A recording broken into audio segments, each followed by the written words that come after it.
שיר למעלות, אשא עיניי אל ההרים, מאין יבוא עזרי.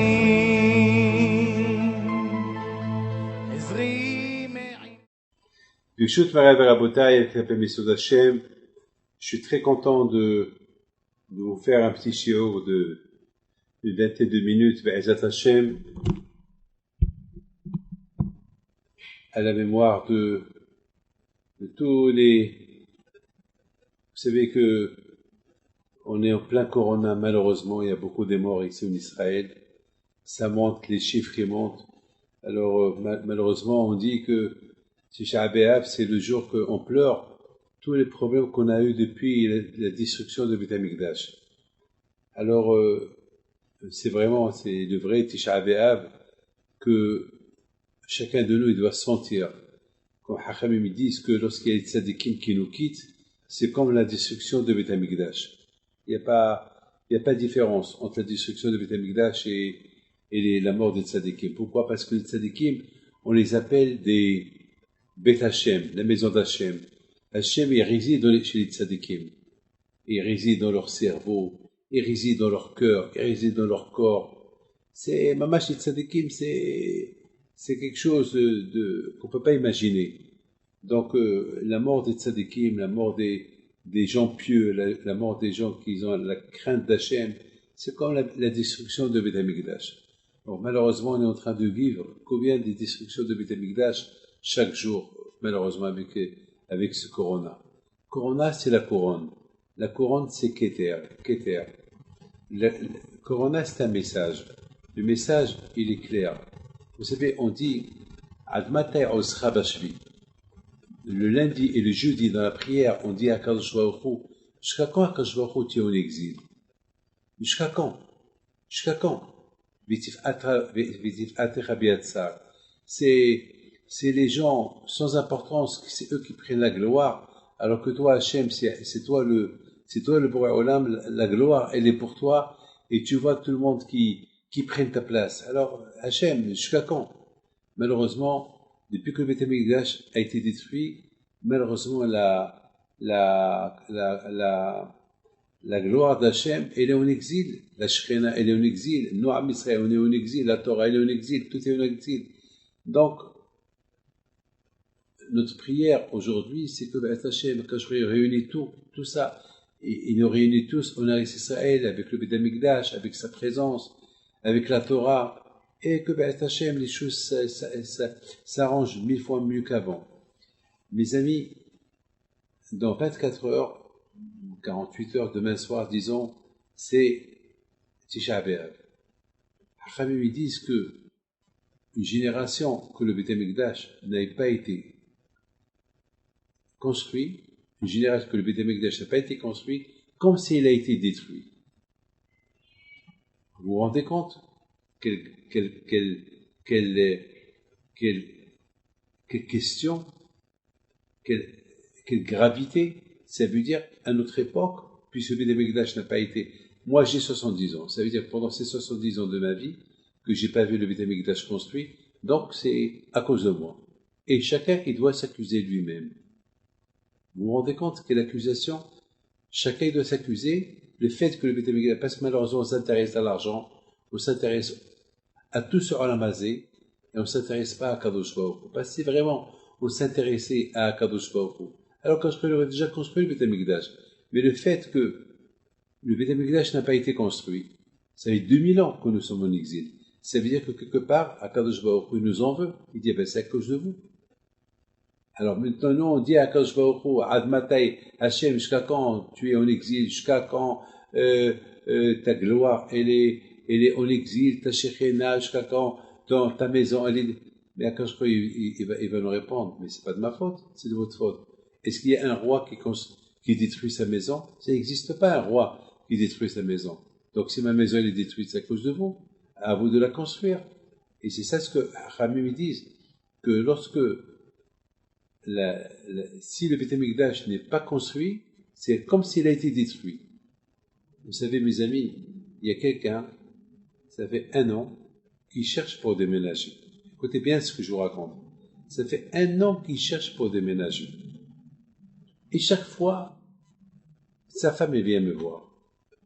Ou il m'appelle, m'écrit des lettres. On n'a pas trouvé là, on n'a pas trouvé là où on veut.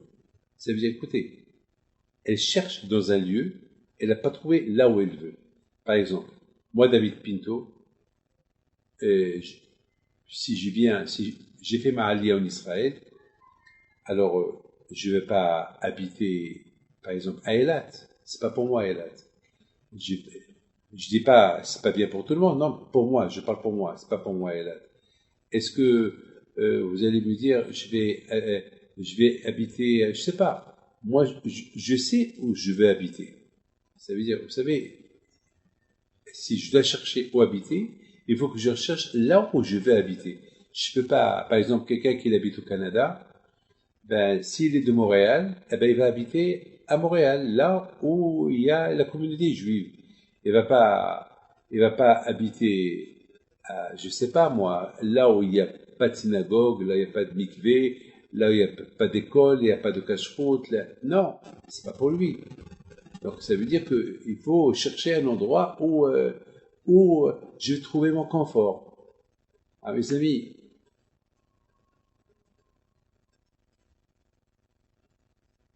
malheureusement, cette femme-là, je lui dis, madame, je te pose une question. Est-ce que tu cherches? Elle me dit, oui, on cherche. Je dis, mais tu cherches où? Ben, elle me dit, ben, je cherche là où je veux. Je dis, mais est-ce que là où tu veux, tu as là-bas tout ce que tu veux au niveau du judaïsme? Elle me dit non.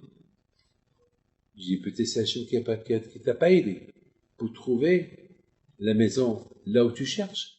Parce que d'un côté, tu vas trouver une maison, de l'autre côté, tu vas être assimilé. Tu vas perdre ton judaïsme. Tes enfants, ils vont se perdre. Peut-être dis merci à Hachem. Parce que là où tu habites maintenant, il y a tout. Il y a la synagogue, il y a tout. Mais là où tu cherches, il n'y a rien du tout. Alors dis merci à Kadosh Baruch Hu. Il faut savoir où tu cherches.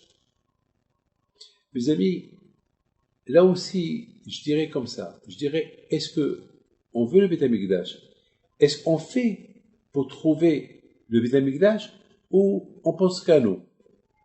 Alors, si Bémet on fait pour trouver le Beth Amikdash, est-ce que, par exemple, on sait très bien que le Beth Amikdash a été détruit à cause de l'idolâtrie, à cause de l'aide gratuite. Alors, ça veut dire qu'on connaît les raisons. Ça veut dire qu'il faut qu'on s'adapte, il faut qu'on travaille à Be'ezat Hashem, à ce que, si on veut que le Beth Amikdash il soit construit, réparer la raison pourquoi le Beth Amikdash a été détruit, alors il faut s'écarter de l'idolâtrie. Ben, l'idolâtrie d'aujourd'hui, c'est, vous savez, hein, c'est le football, ça peut être l'argent, ça peut être beaucoup de choses, ça peut être le football américain, le football européen, ça peut être le tennis, ça peut être la tête elle est prise ailleurs que Hachem, alors ça s'appelle l'idolâtrie.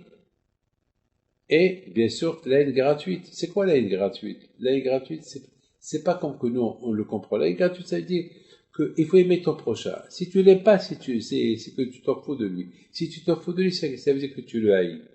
Alors que Hachem il t'aime. Est-ce qu'on est méritant que le bon Dieu nous aime? Non, on n'est pas méritant, mais il nous aime. Même si on est rachat, il nous aime. Alors ça veut dire chez le bon Dieu, il a pour nous l'amour gratuit. Alors nous aussi on doit avoir l'amour gratuit vers le prochain. C'est ça notre solution.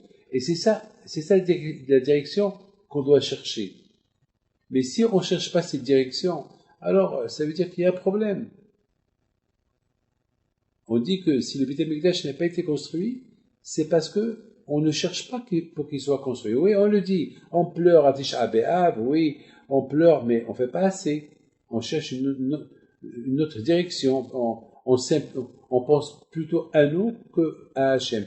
Mais verbalement, on dit à Hachem, on pense à toi. Mais non. Si tu dis à Hachem, je pense à toi, je t'aime, il faut que ce soit de la bouche et le cœur. Mais si, par exemple, je dis à Hachem, oui, je pense à toi, je veux le Beth Amikdash, oui, et je fais rien pour qu'il y ait le Beth Amikdash, je fais pas j'accomplis pas, je vais pas appliquer les raisons pour lesquelles il a été détruit. Donc, c'est des mensonges qui sortent de ma bouche. Donc, rien de concret, rien de vrai, il sort de ma bouche. Mes amis, le Beth Amikdash a été détruit pour une raison, alors il faut qu'on accomplisse les raisons. Vous savez, en général, on dit, pourquoi chaque année, on fait Tisha B'Av? Pourquoi chaque année on fait Tisha B'Av? Eh bien, il faut aller à la source. À la source, c'est parce que les Juifs, ils sont partis pour espionner.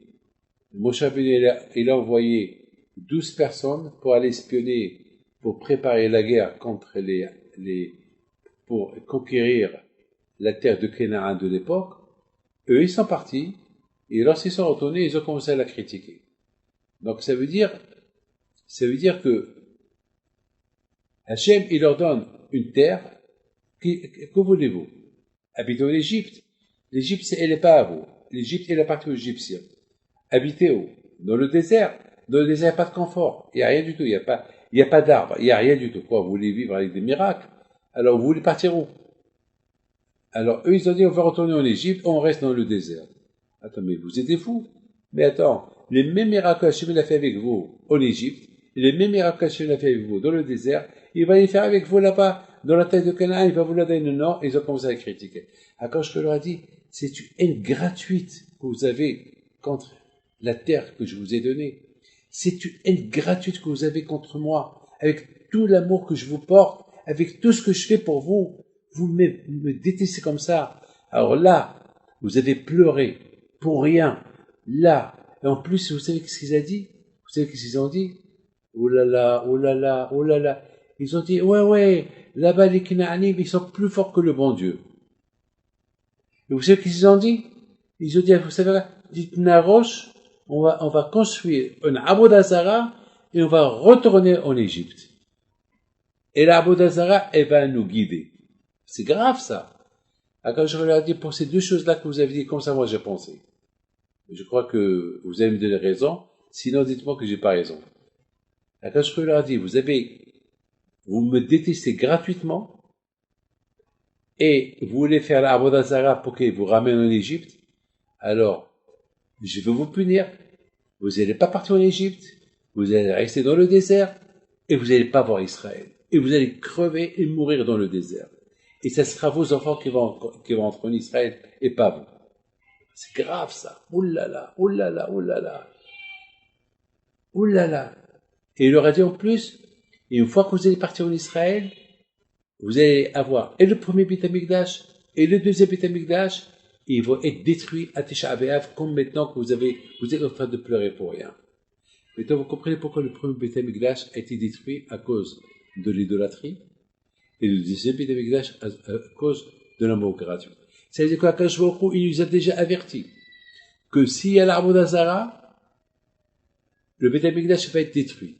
Et s'il y a la haine gratuite, à la place de l'amour gratuite, le deuxième Beth Amikdash va être détruit. Donc, on sait les deux raisons. Donc, ça veut dire qu'Akadosh Baruch Hu les a déjà avertis 400, presque 1000 ans avant la destruction de Beth Amikdash, que s'il y a l'idolâtrie, il y aura le Beth Amikdash qui va être détruit. Que s'il y a la haine gratuite, le deuxième Beth Amikdash va être détruit. Et on n'a pas écouté ce message-là. Donc le Beth Amikdash et le premier et le deuxième a été détruit. Et maintenant, c'est la réparation. Ça fait 2000 ans qu'on est en exil, et ça fait 2000 ans qu'on attend ce Beth Amikdash qui n'est pas encore construit. Qu'est-ce qu'il faut faire? Qu'est-ce qu'il faut faire? C'est facile. Il faut qu'on travaille beaucoup sur soi pour l'amour gratuit. Il faut qu'on se travaille beaucoup pour aimer Hachem, couronner Hachem. Au lieu de l'idolâtrie, le qu'on aime l'argent, on va aimer Akadosh Baruch Hu plus. Au lieu qu'on aime le football, on va aimer Akadosh Baruch Hu. Vous n'avez pas remarqué qu'avec ce corona, on est privé de tout. Il n'y a pas de football. Beaucoup de choses ont été supprimées. On ne prie pas. La vie, elle a changé. Regardez-moi, David Pinto, ça fait, moi qui adore voyager, moi qui aime les avions, ça ne me dit plus rien les avions. Ça ne me dit plus rien de sortir dehors. Ça veut dire plus rien du tout. Mais il faut que je me travaille pour que je commence à sortir dehors. Hein. Il faut que je commence à trouver un peu goût. Parce qu'on a perdu un peu le goût, non. Mais, bien sûr, il faut que je travaille à trouver le goût de la vie. Il faut que je travaille à trouver le goût de sortir et un peu les plaisirs de ce monde que le bon Dieu nous a donné, mais avec la Kdusha. Et en plus, avec beaucoup de précautions. Parce que étant donné que le corona, il est là, donc il faut faire attention, il faut mettre des masques, il faut respecter les consignes qu'on nous donne dans le ministère de la Santé. Vous savez, jusqu'à maintenant, chaque fois ils nous disent des choses, on les fait. Mais le plus important, c'est il faut Be'ezat Hashem, qu'on comprend que pour redonner la couronne Corona sur la tête d'Hachem, comme les malachim qui la donnent sur la tête d'Hachem chaque Shabbat, Keter iteno lecha Hashem Elokeinu malachim hamon emala ema mischa Yisrael kebot. Pour couronner Hachem, il faut que ce soit d'une manière que on ne peut pas couronner Hachem et on couronne l'argent. Et on couronne ce monde-là. Et on se déteste. Hachem, il veut le peuple juif uni autour de lui. Couronner Hachem avec amour.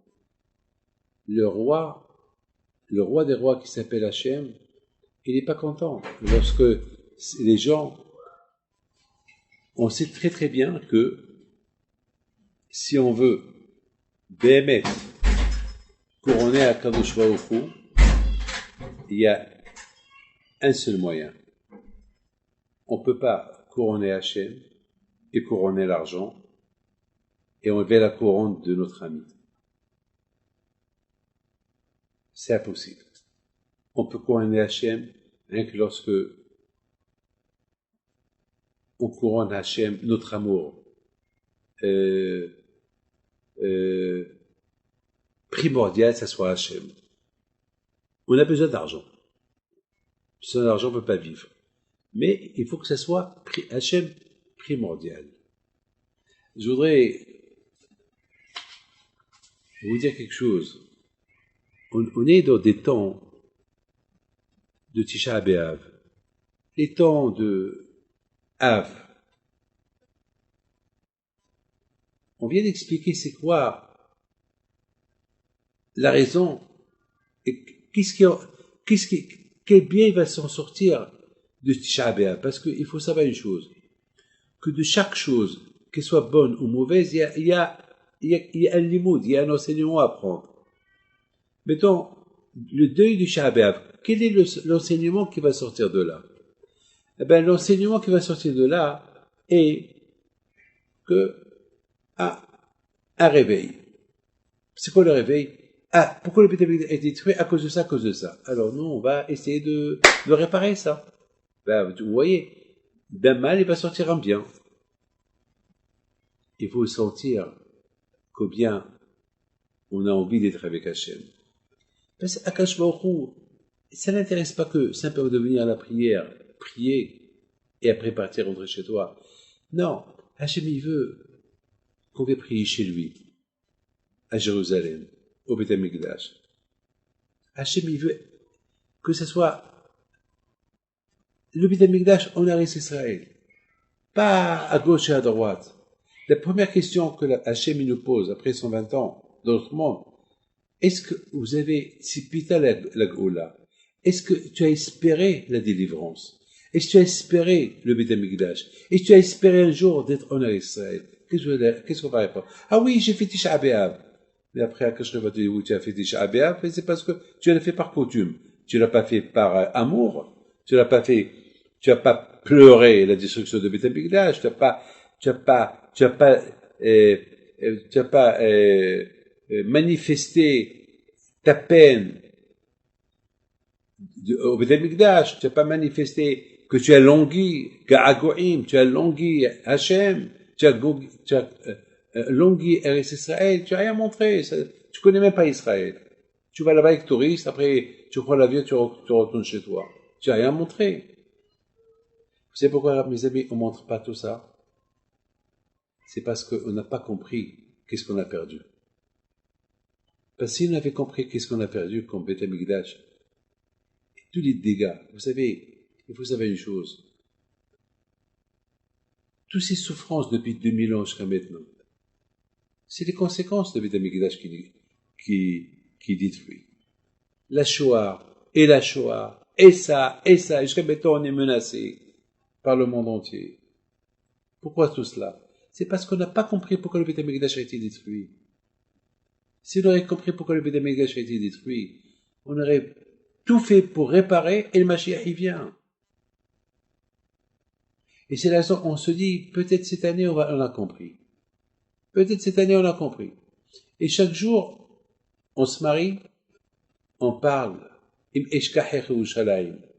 On dit à Hachem, voilà, je me marie, c'est le plus beau jour de ma vie, mais jamais j'oublierai la destruction de Beth Amikdash. On mange, on fait avec Amazon, qu'est-ce qu'on dit?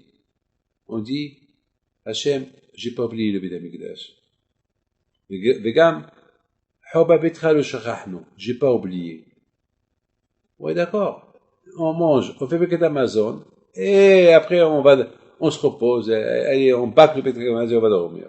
Après demain, après le vendredi, ça y est, on se prépare pour Shabbat, on va manger la dafina et la salade cuite, et après c'est les vacances. Et alors, c'est ça Beth Amikdash.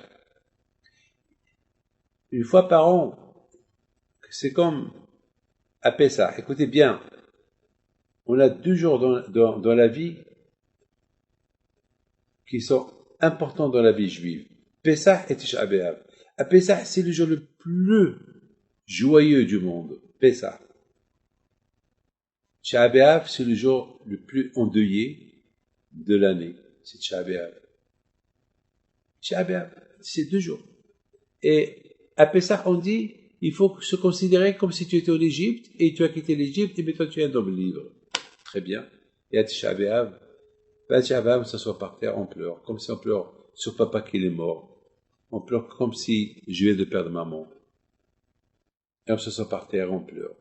Et là, tout ça, faut sentir la peine que Hachem est en exil, que nous on est en exil, que tous les problèmes qu'on a eu jusqu'à maintenant, depuis la destruction, c'est à cause de ça. Et on ne peut pas servir Hachem avec joie. Tahat, c'est écrit, Ishtamin. Tahat Hachem, ahavta et Hachem elokecha besimcha. Parce que tu n'as pas servi Hachem avec joie, tout ce mal-là, il t'arrive. Il nous arrive. Ça veut dire que on donne priorité à tout, et on laisse notre religion de côté. Donc, on fait notre religion, mais on ne la fait pas avec joie. Donc, le Beth Amikdash n'est pas construit. Donc, pour qu'il soit construit, il faut que on comprend les raisons pour lesquelles le Beth Amikdash a été détruit pour pouvoir bien réparer. Voilà. Be'ezat Hashem, qu'Akadosh Baruch Hu, il vous protège, il vous donne bracha v'atzlaha, et que nous tous, on verra, si Dieu veut, le Mashiach arriver le plus rapidement possible. Amen. Adonai yishmor tzedcha uvoecha me'ata